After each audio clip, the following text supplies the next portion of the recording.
Hello to the people out there who have joined me. I'm going to try to make it really quick today, but I'm sharing something with you today that is an absolute treat. So hang on and we will get this going. Okay, that's all shared. And today I'm talking about something related, it's related to food, but it's also related to rejuvenation. So if you know anyone who might be interested or who's really interested in some of the more practical aspects of Ayurveda, who might be a health nut and who wants to try something new and exciting, then share this with them. So for anybody who doesn't know me, my name is Shara Carruthers. I'm an Ayurvedic practitioner, Ayurvedic life, health and wellness coach, author, kitchen coach, and I primarily work with women who feel like they have lost something, like their spark or their mojo, and they are just looking for an individual and a holistic way to get it back. So today we are talking about a subject that is really something that we often think about, and that is the idea of rejuvenation, right? So living a longer life is kind of one of the promises of Ayurveda, and there are many different practices within Ayurveda that we actually use to try to make that happen or try to bring that about.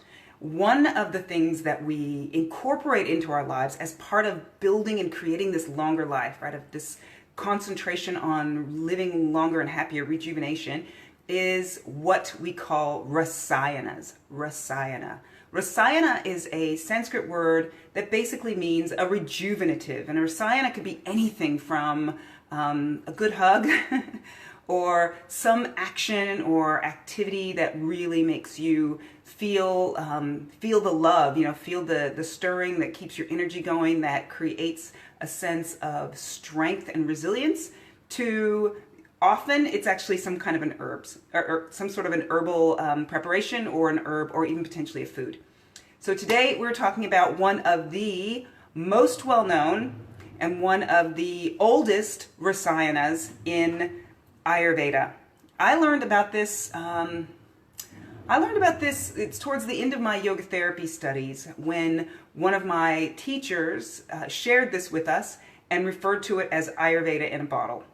So what I want to do is I want to talk to you a little bit about the story of what I'm going to share with you. And I love listening to stories, so hopefully you will too, because there's a tale behind this Ayurvedic formula. All right, so the tale goes that there was a rishi, his name was Chawan, and he was dedicated to his studies. He was dedicated to doing anything and everything that he needed to do to achieve enlightenment, to ascend his mere mortal existence.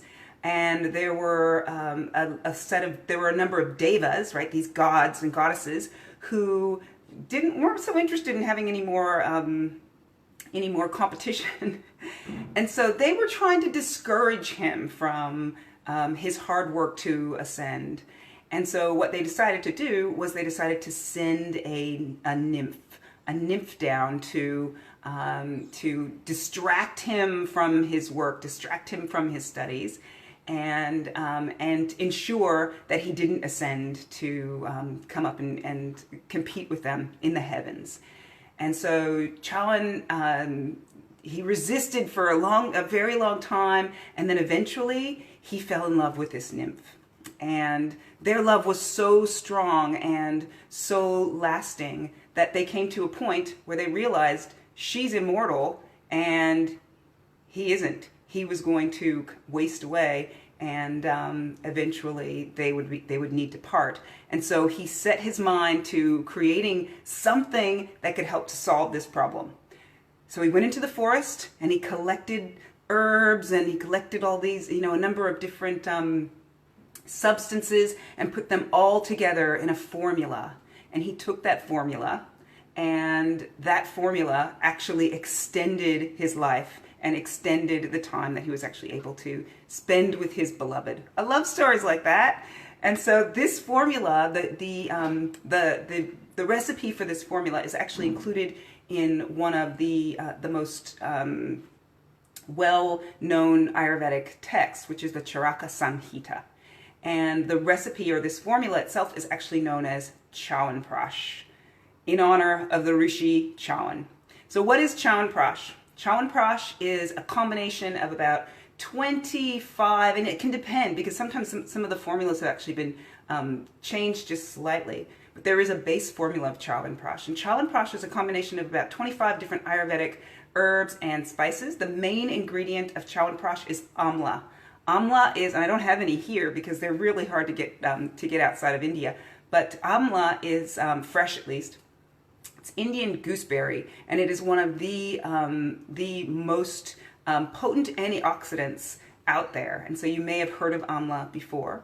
So amla is, as I said, Indian gooseberry, and it's the main ingredient of Chayawanprash. Chayawanprash also includes lots of minerals. So we're talking iron, magnesium, potassium, zinc, calcium. So it's got quite a bit in it. And so let's just talk a little bit about the benefits of Chayawanprash. Like what's the benefit of taking it?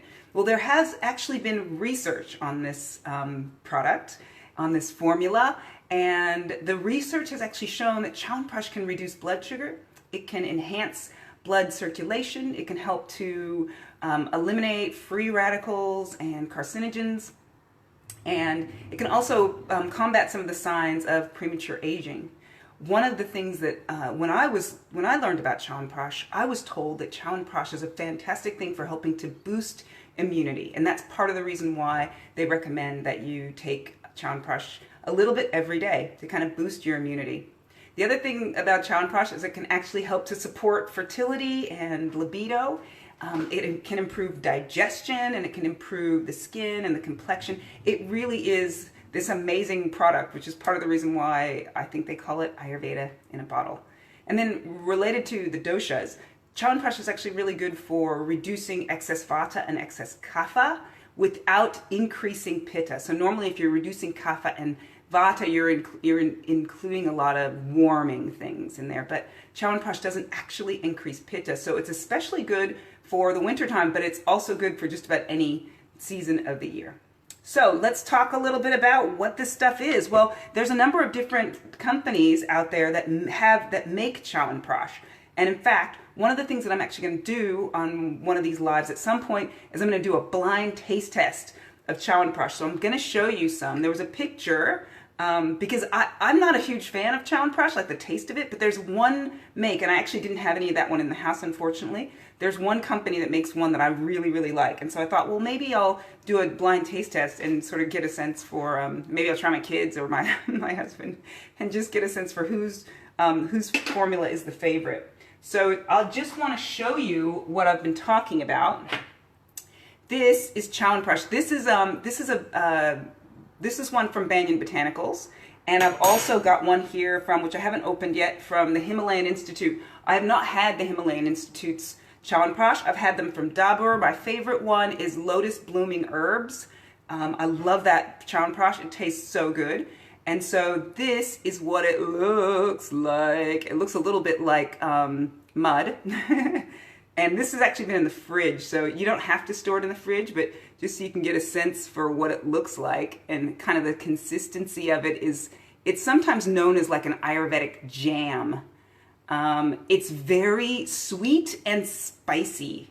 So by spicy, I don't mean hot, like burning the tongue. Even just smelling it, oh, it smells like cinnamon. It smells like cloves. It smells like a little bit of ginger in there. It's really, really lovely. And so what I recommend is that, I'm trying to get about a dosage, about that much, so about 1/2 to 1 teaspoon a couple of times a day.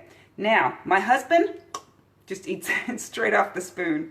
But you can put this into warm milk. This is great for children. It's great for adults. You can put it into warm water if you like. You can stir it into a chai.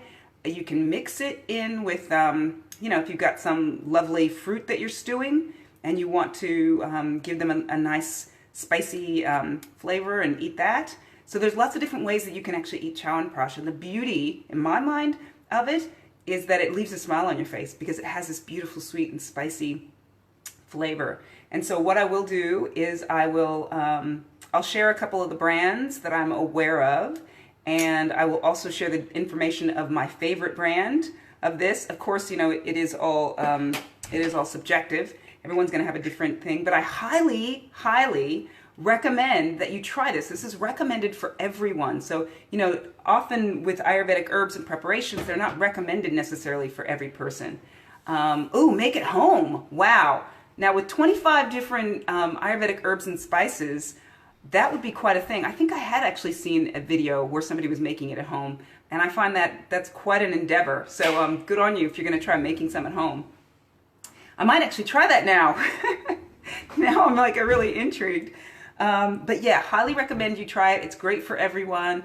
And it may just extend your life or your love or both. So that's all I've got for you today, a quickie. If you have any more questions about Chayawanprash, go ahead and throw them into the comments and I will try to get those answered. And stay tuned for the Chayawanprash blind taste test, which will, I don't know, it'll be coming up at some point in the future if y'all are interested in finding out which is the best, which is the most favored Chayawanprash out there. So thanks a lot for listening. We had a few people on today, and I look forward to connecting with you next time. Until then, namaste.